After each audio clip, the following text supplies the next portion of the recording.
Good morning. आप सभी का दिन शुभ हो, ऐसी परमपिता परमेश्वर से आप सभी के लिए प्रार्थना है। आज गुरु पूर्णिमा है। मैं अपने सभी गुरुजनों को जीवन में जिन किसी के भी माध्यम से थोड़ा या बहुत हमने सीखा है, उन सभी को दंडवत प्रणाम करता हूँ।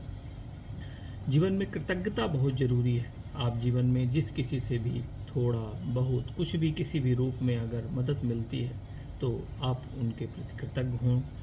और कुदरत का, ईश्वर की सबसे बड़ी यही निशानी है, जब आप किसी के प्रति कृतज्ञता जाहिर करते हैं तो वो निश्चित तौर पर आपके लिए एक पॉजिटिव संदर्भ में रिटर्न होती है। आज गुरु के संदर्भ में छोटी सी यहाँ पे बात करेंगे। गु और रू दो शब्दों से मिलकर गुरु को आप परिभाषित कर सकते हैं। गु का मतलब होता है अंधेरा, रू का मतलब होता है उजेला, रोशनी। आपके जीवन में जो अंधेरे से उजेले की तरफ लेके जाएं, उसको हम गुरु बोलते हैं। यही गुरु की एक सबसे अच्छी परिभाषा है।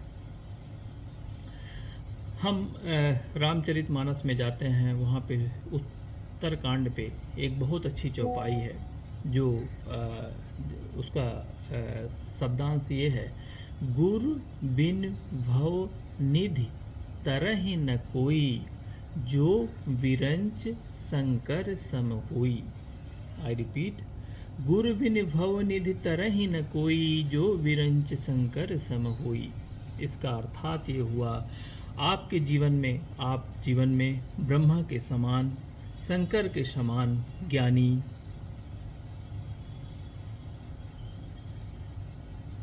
ताकतवर भी अगर हैं तो बिना गुरु के आपको अपने जीवन में सफल हो पाना बहुत मुश्किल है।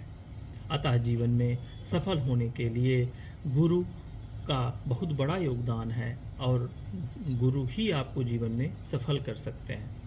आज के ज़माने में हर व्यक्ति को लगभग 4 तरह के गुरु की आवश्यकता होती है। एक आध्यात्मिक गुरु, जिनसे हम लोग गुरु मंत्र वगैरह लेते हैं।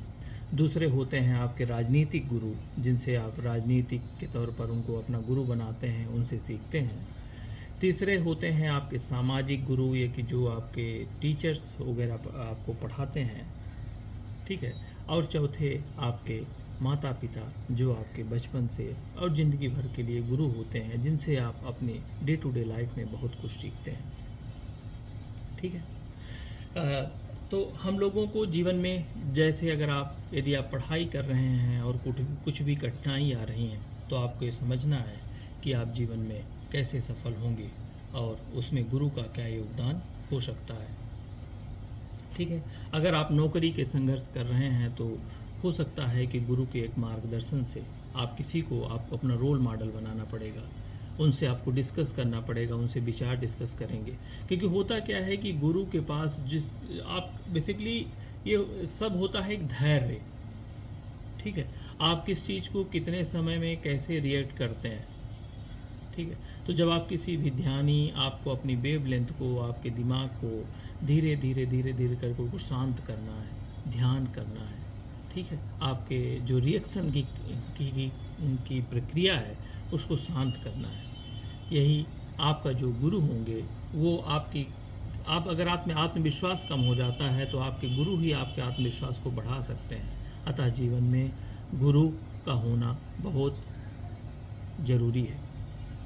आज मैं आपको एक कहानी सुनाता हूँ जो कि बहुत मतलब सही है, जो जीवन में एक कहानी नहीं है, जो जीवन में एक वैराग्यवती जी होती हैं। मैं एक अध्यात्म से एक कहानी है। वैराग्यवती जी होती हैं। वैराग्यवती जी भगवान विष्णु की बहुत बड़ी आराधक, एक आप शिष्य बोल सकते हैं। वो एक बड़े राजा की बेटी रहती हैं। वो डेली भगवान विष्णु की पूजा करने जाती हैं, ठीक है। जीवन में 2 चीज़ होती हैं, दिखना और होना। रावण ने महात्मा का वेश तो बना लिया, वो महात्मा दिखने जरूर लगा लेकिन वो महात्मा था नहीं। अब इसी कहानी को, वैराग्यवती जी की कहानी को आगे बढ़ाते हैं। वैराग्यवती जी अपनी पूजा पाठ सब कुछ अच्छा करती हैं। वैराग्यवती जी का ये सब देख के एक व्यक्ति हैं उनके मन में भाव आता है कि इनको लूटा जाए। वैरागवती जी जैसा वो जानते हैं कि एक राजा की पुत्री थी, तो उनके पास धन और संसाधन बहुत सारे थे। वो व्यक्ति अपने आप को मुनि बना लेते हैं, महात्मा बना लेते हैं, और जहाँ वैरागवती जी पूजा कर रही थी विष्णु जी की, उनके सामने आते हैं, बोलते हैं कि हमको प्यास लगी है। तो बोलती हैं बिल्कुल, मैं अभी आपको पानी पिलाती हूँ। जब वो पानी लेके आती हैं तो उनसे पूछते हैं कि क्या आपकी दक्षिणा हो चुकी है, क्या आपने गुरु मंत्र ले लिया है, क्योंकि मैं बिना किसी गुरु मंत्र लिए हुए से पानी नहीं पीता। वो बोली नहीं मैंने तो अभी नहीं लिया है। तो बोली चले पहले आपको गुरु मंत्र लेना चाहिए और मैं आपको गुरु मंत्र दे दूंगा। वो निष्पक्ष सी जीवन में कोई भी उनके भाव नहीं था। वो चली गई उनके साथ, बोली इसके लिए आपको जंगल चलना होगा। वो उनके साथ जंगल चली गई। जंगल में वो महापुरुष ये कि वो जो अपने आप को महात्मा बनाए हुए थे, वो जाते हैं जंगल में और बोलते हैं कि एक पेड़ के पास खड़े हुए। पेड़ के पास खड़े करते हैं उनको और उनको रस्सियों से बांध देते हैं। जब रस्सियों से बांध देते हैं, इसके बाद उनका सब धन दौलत जो भी होता है लेके वो भाग जाते हैं। अब इसके बाद उनके पिताजी आते हैं और जब एक दिन, 2 दिन, 3 दिन वो घर नहीं लौटती हैं, तो पिताजी उनको ढूंढना स्टार्ट करते हैं और वो उनको ढूंढ लेते हैं। और जब उनके पास जाते हैं तो बोलते हैं कि चलिए आप 2-3 दिन से घर नहीं गए।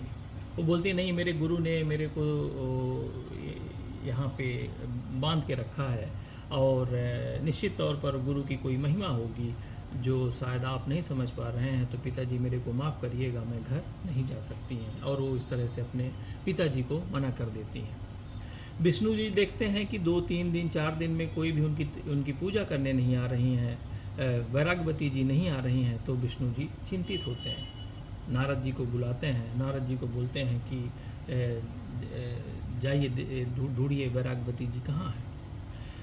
नारद जी ढूंढते हैं, वैरागवती जी के पास में आते हैं और वैरागवती जी से बोलते हैं कि आपके साथ किसी ने चीट किया है, आपको धोखा दिया है आपके गुरु ने, आपका वो कोई गुरु नहीं है और वो आपको रस्सी में बांध करके आपका सामान लेके भाग गए हैं। वैरागवती जी बोलते हैं कि प्रभु देखिए, गुरु की महिमा कि 3 दिन में आपके दर्शन हो गए, जो कि सालों साल तपस्या करने के बाद भी दर्शन नहीं होते हैं, तो अतः मैं आपकी बात से असहमत हूँ और जब तक मेरे गुरु नहीं आएंगे तब तक मैं नहीं जाऊँगी। ये सब बात नारद जी वापस जाते हैं, विष्णु जी को सुनाते हैं। विष्णु जी को बोलते हैं प्रभु आप ही चलिए, आप ही उनको समझाइए और वही अब इसमें आप ही उनको इससे निवार। विष्णु जी आते हैं, वैरागवती जी उनको दंडवत प्रणाम करती हैं। विष्णु जी उनको बोलते हैं कि फिर से वही करते हैं कि आपके साथ चीटिंग हुई है, ये हुआ है, वो हुआ है। और वैरागवती जी फिर से ही बोलती हैं कि भगवान आप कुछ भी बोलें, ये आपकी शब्द हैं, लेकिन मेरे लिए मेरे गुरु की की महिमा है कि देखिए परमपिता परमेश्वर से कि दर्शन हो गए, इससे बड़े गुरु की क्या महिमा हो सकती है। ठीक है। इसके बाद विष्णु जी नारद जी को बोलते हैं कि जाइए इनके गुरु को ढूंढ के लाइए, वो कहीं ना कहीं होंगे। तो निश्चित तौर पर जैसा भगवान सब कुछ जानते हैं कि वो कहीं पे चोरी में विलुप्त थे, उनको पकड़ के लाते हैं, उनसे वैरागवती जी को छुड़वाते हैं। तो जब वैरागवती जी को छुड़वाते हैं तो वैरागवती जी ने, जैसा आप लोग चौपाई सुनते हैं, गुरु गोविंद दो खड़े काखे लागू पाँव, बलिहारी गुरु आप नौ मुझको दियो बताओ, ऐसा कुछ है लास्ट का। मैं एक चौपाई वैरागवती जी के संदर्भ में उन्होंने इसको चौपाई को थोड़ा मोल्ड किया है, थोड़ा चेंज किया है। गुरु गोविंद दो खड़े काखे लागू पाँव, बलिहारी गुरु आप नौ जो गोविंद दियो मिलाए। ठीक है। तो आपका ध्येय कुछ क्या हो सकता है, परिणाम क्या हो सकता है, छोड़िए कि अगर आपके गुरु का भी भाव आपके प्रति खराब हो, लेकिन ईश्वर परमात्मा उस गुरु रूपी से आपके लिए क्या क्या काम करवा सकते हैं, ये इसका एक बहुत अच्छा एग्जाम्पल था जो मैंने पढ़ा था, तो आप लोगों के साथ में शेयर किया। गुरु ना केवल हमें रास्ता दिखाते हैं, बल्कि हमें वह विश्वास भी जगाते हैं जो मंजिल तक पहुंचाने की शक्ति रखता है। गुरु के माध्यम से ही आप एक मंजिल तक पहुंच सकते हैं, जो मंजिल आपको उससे मिलना मुश्किल है। ठीक है, संघर्ष आज है लेकिन सफलता निश्चित है। ठीक है, जब आपके साथ आपके गुरु हैं। संघर्ष आज है लेकिन सफलता निश्चित है अगर आपके साथ आपके गुरु हैं। इसी संदर्भ के साथ आज गुरु पूर्णिमा के फिर से मैं अपने सभी गुरुजनों को दंडवत प्रणाम करता हूँ, और आपका आशीर्वाद इसी तरह उम्र भर बना रहे, इसी आशा के साथ। जय हिंद, जय भारत।